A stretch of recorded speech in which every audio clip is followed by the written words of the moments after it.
All right. So, welcome to the class of organization change management as part of my Agile Mentorship Program. So, I just wanted to know from you, right, before we get into the crux of the class, like what are all your top expectations from this particular mentoring session, and what do you wanted to exactly know from this particular journey? From there, we can set the expectations, and then we can go from there.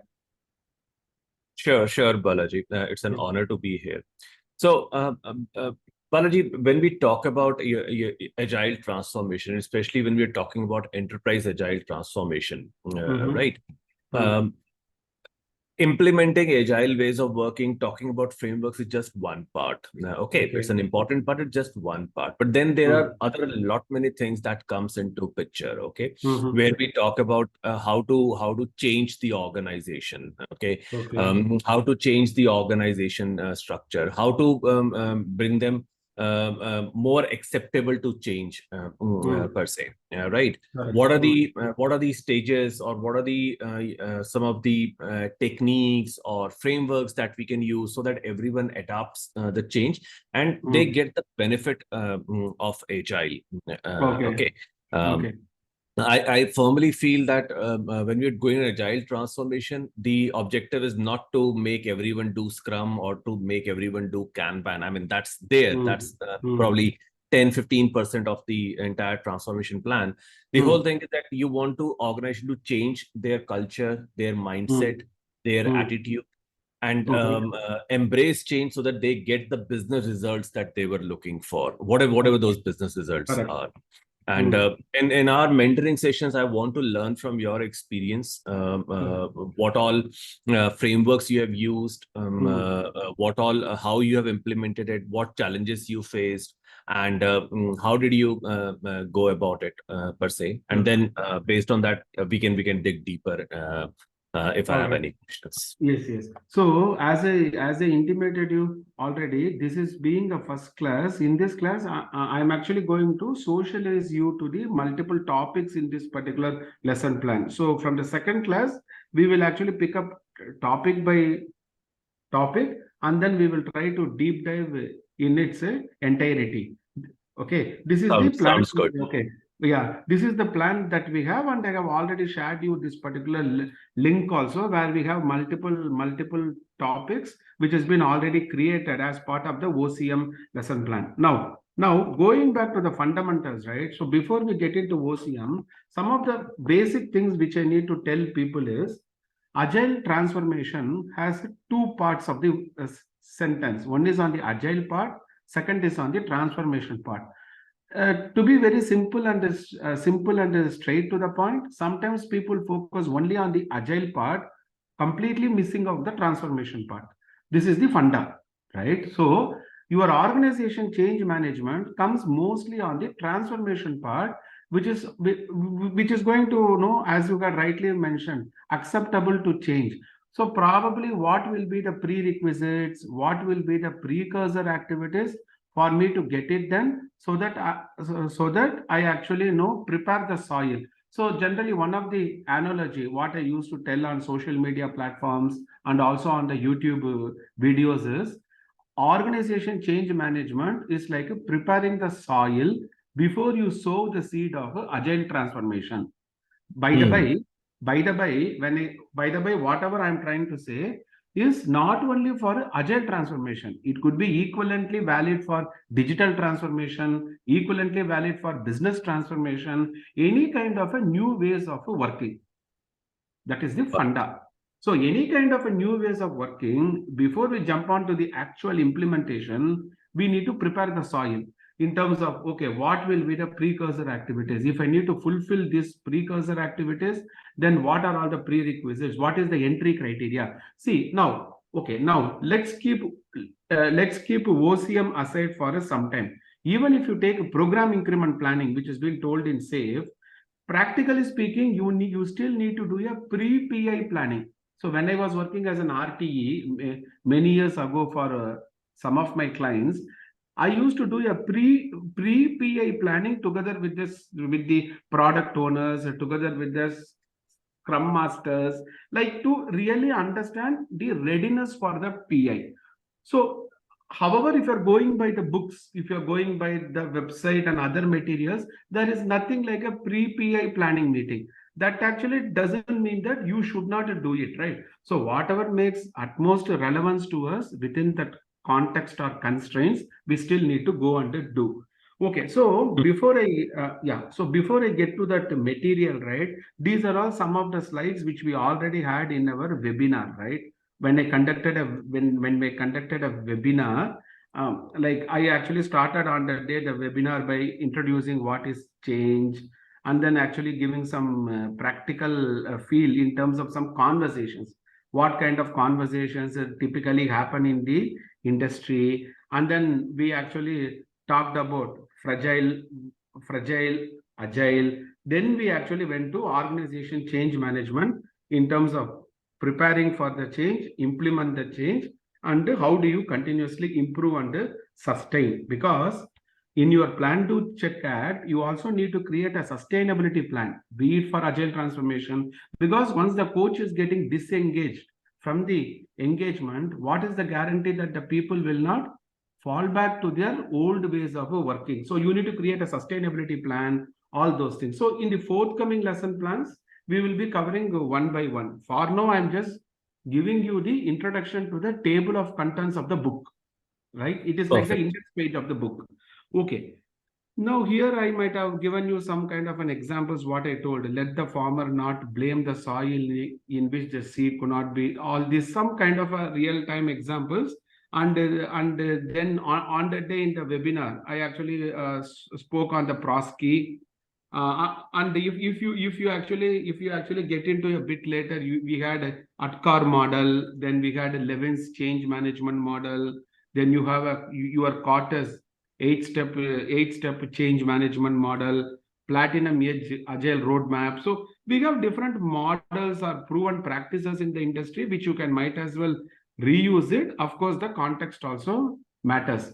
One more thing, on the day in the webinar, I actually took a live scenario. For example, if you are a change agent and if you want to use SAFe as a framework, then probably how will you begin the journey and how will you factor in something called as a change lifecycle framework. So Right. if I want to quickly shift the gear, your change lifecycle framework looks like this. Okay, I understand that it is slightly blurred now, but when we get into the actual class, I will explain you. So we have something called a current state analysis. Because see, once again, be it an agile transformation or a OCM, or be it any kind of a new way of working, all that we are trying to do is you take your team or team of teams from current state to a futuristic platform, right? From your current platform, you are trying to go to a futuristic approach and believing or going by the assumption that the future state of existence is far better to the current state. Where are we, right? So Right. that is the funda. So the framework should definitely consist of something called formulating change. How are you going to plan the change? How are you going to implement the change? And how are you going to manage the transition? And more importantly, how are you going to sustain the change? Right. Because after putting so much of hard work, if we are not able to sustain it doesn't make relevance from a long-term perspective.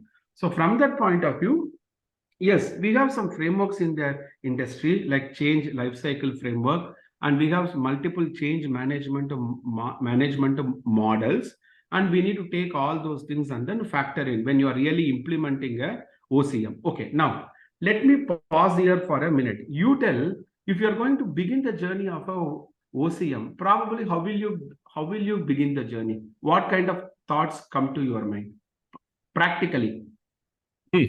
So the very first thing that I need to do is have conversations with the stakeholders, with the sponsors, and try to understand what is the need for the change. Why are they changing? Okay, and why change now? So, questions like what is the change that you are looking for? Okay, I'm Mm. just sharing my thoughts in a Sure. slightly free That's flow okay. manner. We can structure that. Cool, thanks. Mm. So, something like let's hypothetically speaking, we are 2 years into the future. The change has been successfully implemented. How will you know that it has been successfully implemented? What different things you will notice or you will report on to say that, hey, hey world, we have now successfully changed per se. Okay. What will happen if you do not change now? Okay. These are the questions that I would like to ask. I would like to get Yes. clear answers to Correct. right Okay. at the get-go. Correct. So if you get into this OCM lesson plan, right? Organization change management lesson plan, what I created as part of this Agile Mentorship Program AMP. So we have already thought through some of the ingredients, and then I have formulated something. So what I have done today evening is, before the call, I just spent some half an hour to put all the thoughts in a structured manner for all the questions. Okay, so what am I going to do is, after this session gets completed, I'm just going to send you this particular Word document. So already for each of these parameters, I have given the perspectives here. Okay, what is OCM, Right. and is it similar to managing change in organizations? So you have an answer over here for all the questions. And in the forthcoming classes, we will take chapter by chapter. Say for example, this is the first chapter. How do you implement it practically? I will cover from the second class. I will show you Got some templates. I will show you some models. Okay, now okay, just to socialize you this particular document, right? Because I'm not going to go through it line by line now, respecting your it. respecting your years of experience also. But I'm just going to quickly give you a high level feel factor here. Okay. And Right. post this session ends, I will send you this particular document. So here, if you see, we have some questions like, okay, this OCM is similar to managing change in organization, or how is that? Probably here you can take some notes. Managing change in organization is a broader term that encompasses entire planning and implementing the change. So as you got rightly mentioned, right? We need to be very clear about what is the change, why are we trying to do now, what will happen if I don't do it, what will be the cost of delay if I don't do this change. Had we created a buy-in from the larger audience? One more thing is that, okay, how to measure the progress, what will be the success criteria for the change? Because if the goal is not clearly defined, then wherever we are trying to go, it's not going to fulfill it, right? So those kind of preliminary checks need to be done. Now, this is a theory. Now, how will you get it done practically? The way to get it done practically is, you create something called change management questionnaire, something like a change management questionnaire checklist. Okay. So deliberately, I have removed some comments here because this is a public video on social media platforms. But then when I discuss with you as part of the deep dive mentoring sessions, I will give you some examples. So one of the way to begin the journey is, we actually create a questionnaire. See, be it an agile transformation, be it a digital transformation, or be it an organization change management, one of the way to begin the journey is, you create a structured questionnaire, but don't put more questions, maximum 12 to 15 questions, 16 questions. Send out the questionnaire, set up call with the people, socialize the questionnaire, collect inputs or answers to that questionnaire. With those pointers, you need to create a strategy, because strategy is something that we cannot copy paste it. What worked in one context will not work in some other context. Even for the same client, Yes. what actually worked in the Q1, in the quarter one, is not going to work for a quarter two. Forget about some other client, even for the same client.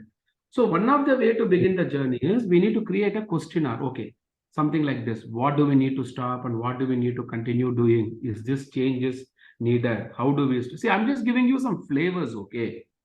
I'm just giving you some flavors here, and to understand this, okay, now some people will ask me, can you give me the interpretation of the column B? For that, I have created this particular column.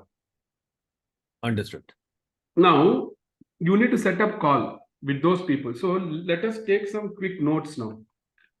Okay, practically, how will you do? One thing is you create an OCM questionnaire, right? Set up call with relevant stakeholders. Keep the business sponsor informed about this. Who is going to fund that particular change? Business sponsor informed about it. Then once this call is done, based on the insights from the call, you need to really create a strategy. See, it is something like, only when I do an agile maturity assessment, I can create an effective coaching plan.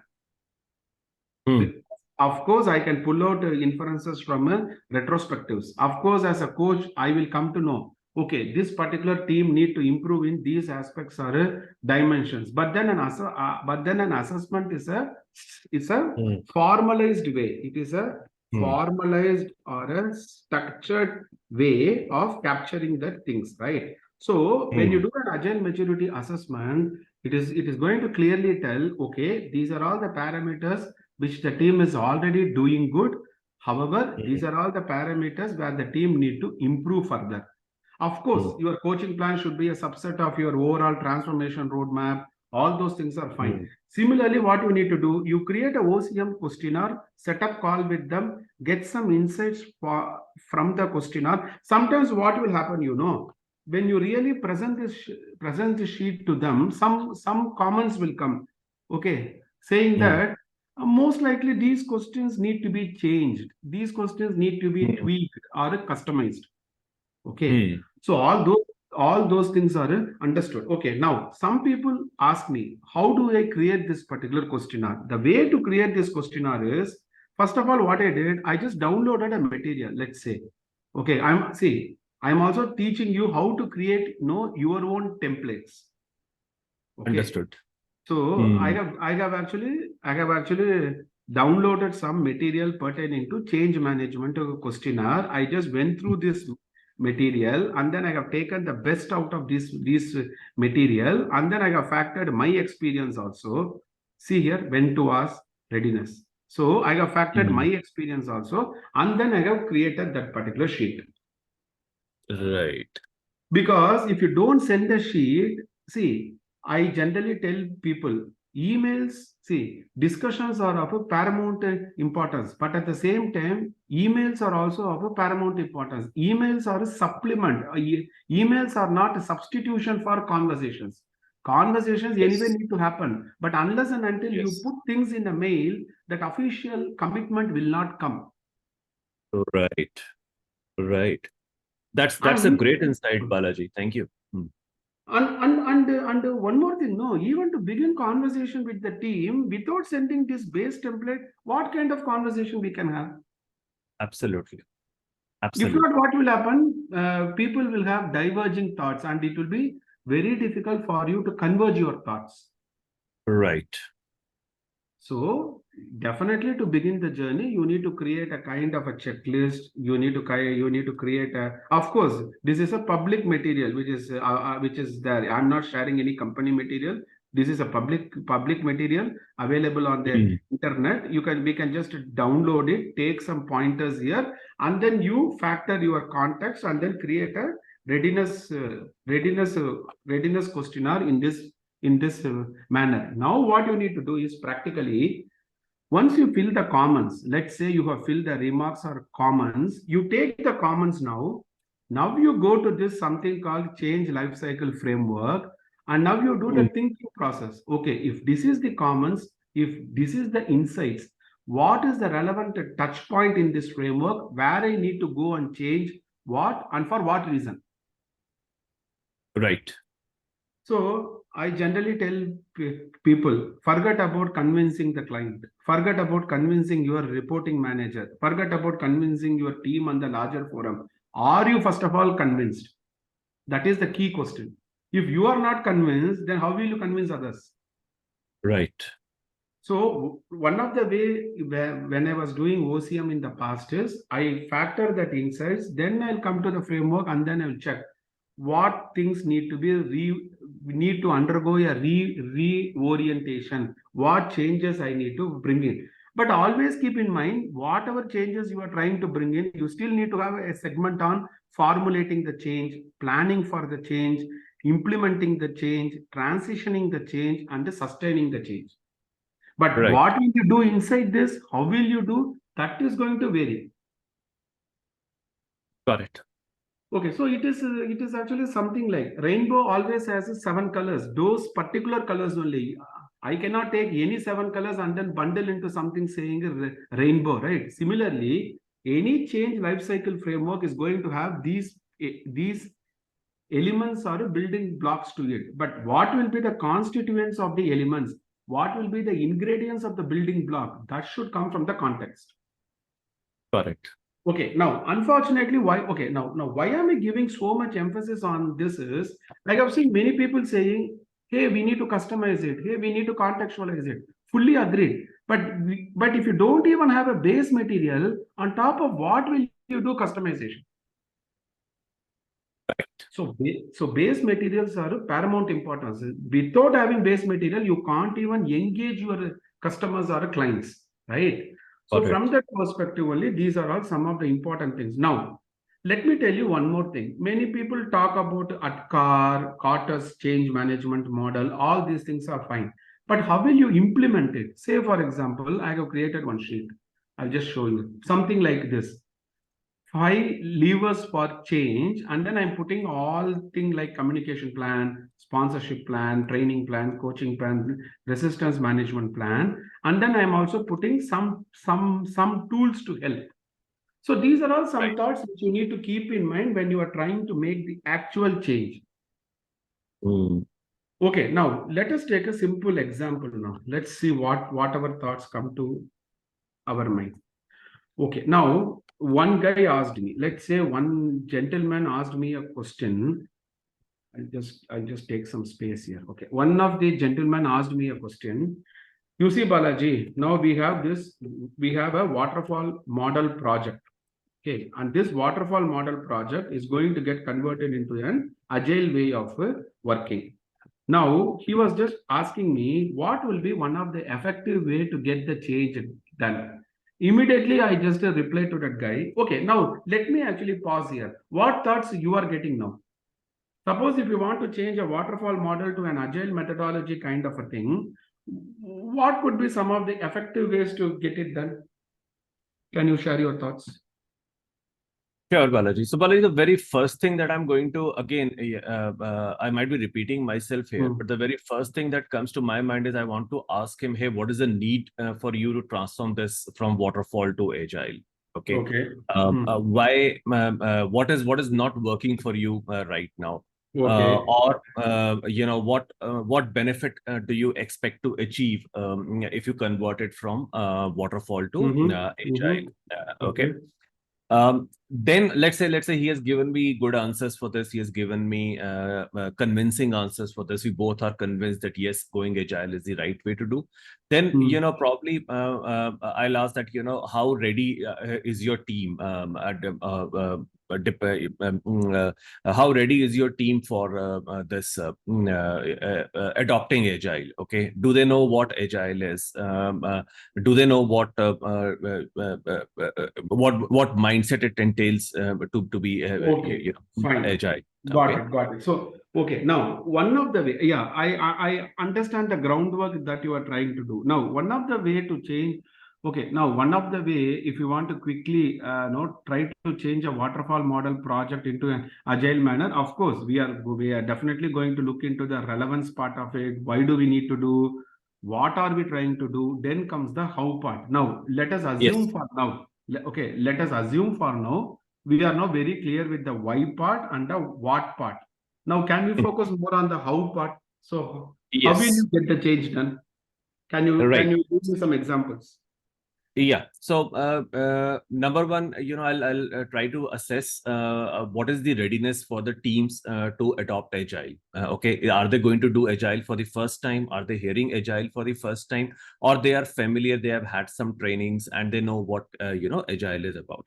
Then Okay. probably I'll use some framework like Cuneiform framework to understand, hey, what is the Hmm. nature of the project? Is it Okay. complicated or is it complex or is it chaotic? Okay. So, for example, if I discover that the number of knowns are much more than number of unknowns, then this is probably complicated. In that case, I'll recommend that we start with some flow methodologies, maybe a Kanban-like approach or something of that sort. Then number three, and if it is complex, where number of unknowns are much more than number of knowns, then we'll go for Scrum or something on those lines. Okay. Then I'll also identify the roles. Who is going to be our product owner? Who is going to be our Scrum Master? Who are going to be our testers and developing team? Do we have the right skill set per se? Okay. Then we look at the project. What are the phases of the project that we need to do? When I say phases, I mean functional phases. Hey, can we deliver this part of the project first, then this part of the project, so on and so forth.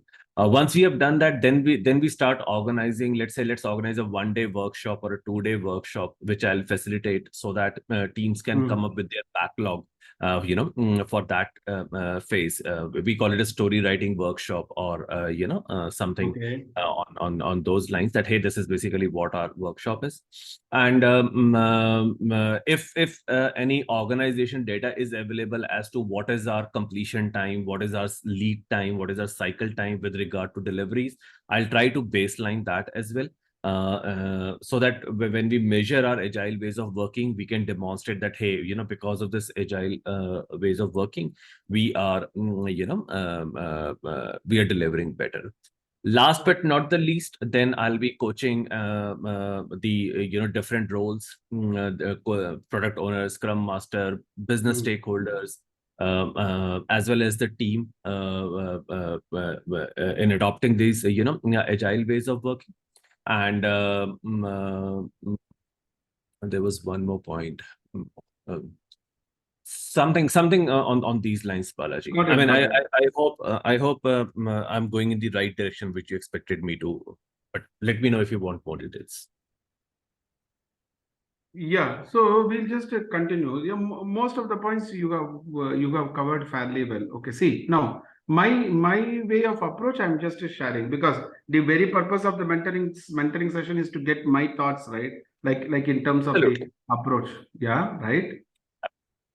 Okay, now see, now what are all the PMI process areas we have? Generally, PMI says some process areas. Do you Yes, remember?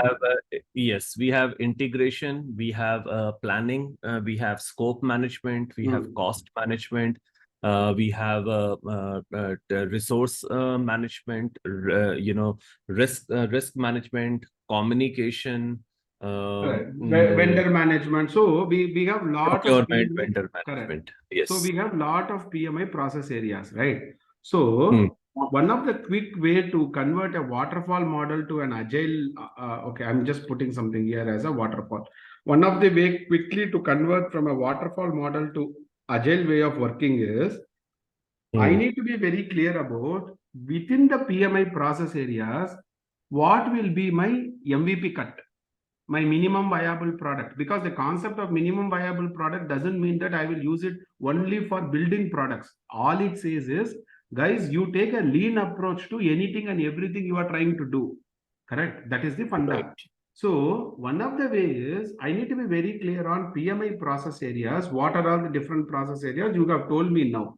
Now, for my first iteration, for my first release or my pilot initiative, what I will be doing, once again, I will vertically slice the cake along these process areas itself. Means what? Hmm. Certain elements from scope management, certain elements from integration management, from cost management, from vendor management, from risk management, from procurement management. I take those vertical slices, I actually bundle it as a cake and then give it to my client as a MVP.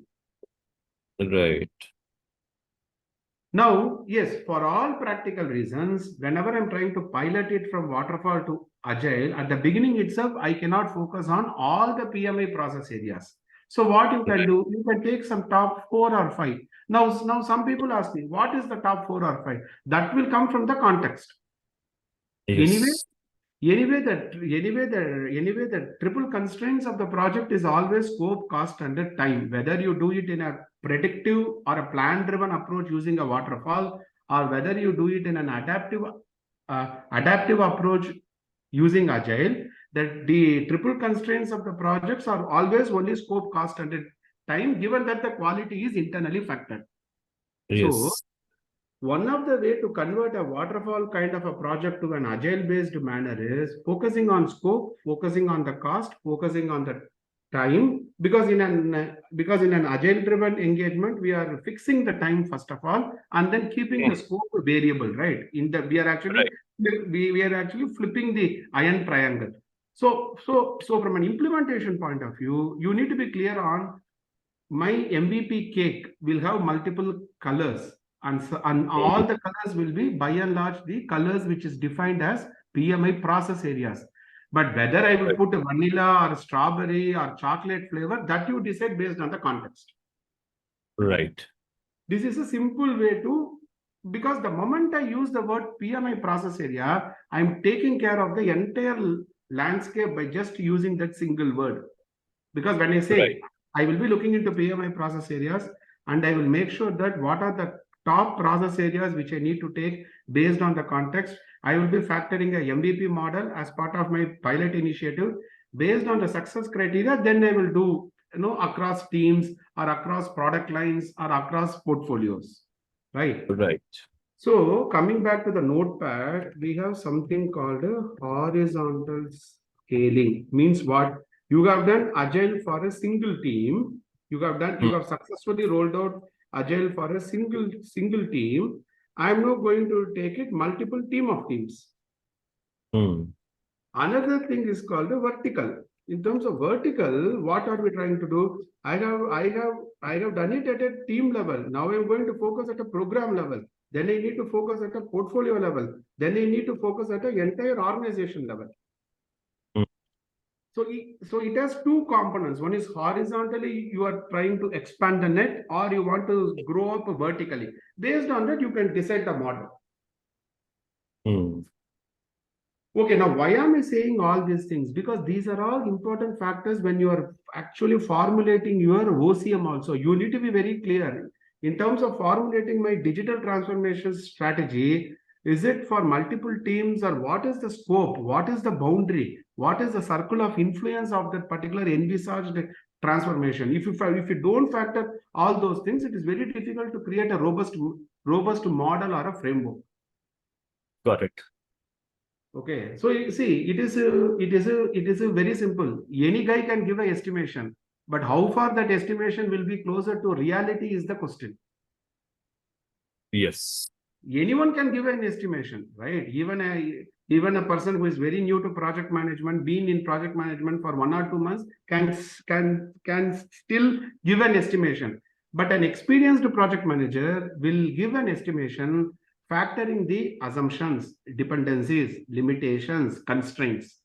So the moment I put in my summary sheet the assumptions, dependencies, limitations, and the constraints, what it means is, if all these things go well, probably this is the timeline, this is the effort involved. If anything goes for a toss, accordingly there will be variations. So I just wanted you to be picking up all these points when you are creating a OCM kind of a charter. Understood. Sometimes what will happen, people know all these concepts, but sometimes someone should need to tell them or give them a small spark. Okay, so I'm just trying to play the role of an improvement enabler here. Okay, it is not that you don't know all these things, but because I have implemented all these things, I'm just sharing my experience. Got it. Okay. All right. Now, just to keep the momentum. See here you see we have some topics: assessing change readiness. So what you need to do is, you just need to go to this Word document, go to that section, assessing change readiness. Where is that section?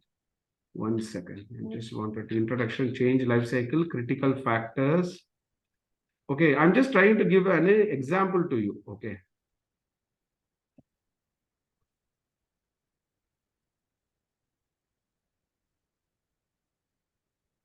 Okay. So if you see here, assessing change readiness, how to assess change readiness in IT organization. I have given some placeholders. Define the change, identify the key stakeholder, conduct a stakeholder analysis, assess a leadership support, evaluate current culture and environment. So any thoughts that you are trying to get in your mind will be mostly fitted into any of these logical buckets. That's what I'm trying to tell. Correct. Right, then manage. So these, so if you, so because see, even for you to create a template, even for you to create an assessment questionnaire, you still need to know the headings first of all. That's why for each of the questions we have the headings now. Right. So you actually have a guideline now. In the forthcoming classes, we will deep dive on section by section. I'll show you some real-time models, real-time templates, and then I will try to simulate that particular field in the mentoring session, so that when you are going to implement it in for any of your clients, your organization, it should be a cakewalk for you. Thank you, Balaji. Okay, it's okay. So this is the funda here, which I like to cover. So I have already given my thoughts for all these particular questions. So I'm not going to repeat it here. I'm just going to send the Word document. You can take a look in the meantime. Okay, now apart from this, do you like to share any other thing, or you want to ask me any particular questions? What thoughts come to your mind now? Just one quick question, Balaji, based on what you mentioned a short while ago, with regard to OCM charter. Okay, by any, I mean, it's okay if we want to do it later on, also in one of our subsequent mentoring class. But if you have any readily available template or sample of what OCM charter looks like, I think that will really help me right now. Yes, yes. I can actually create a OCM charter for you, but one thing I can I can just quickly give you some pointers. See, there is something called the A3 improvement kata. If you go to Google and then type A3 improvement kata, you are actually going to get an image. What it means is, you are taking a lean approach even for improvement. Okay, what it means is, your entire improvement journey can be represented in a A3 kind of a sheet. That's why it is called the A3 improvement. So what are we trying to do here is, once again, a kind of a current state analysis versus a to be state, clarity on the goal, and probably what are all the you also need to do, sometimes you may need to do a SWOT analysis.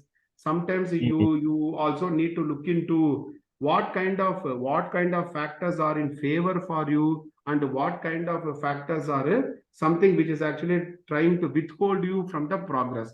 So the intent is to create a shorter PDCA cycles. Okay, can you tell me why am I saying shorter PDCA cycles rather than a quantum leap? What thoughts come to your mind? Balaji, with shorter PDCA cycles, we can shorten our feedback loop. That will help us iterate faster. It will also help us fail fast, so that we can learn better. We are not wasting too much effort on something which is not yielding us the right results.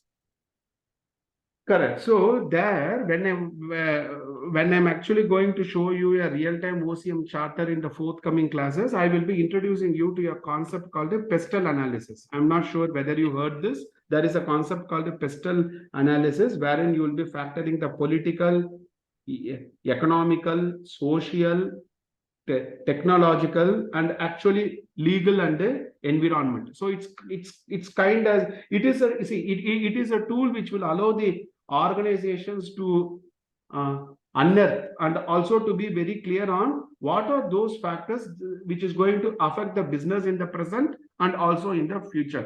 So some inferences based on the SWOT analysis, some inferences based on the pestle analysis, and some ways of creating improvement kata, everything need to be factored when you really create a OCM chapter. Does that answer your question on a high level?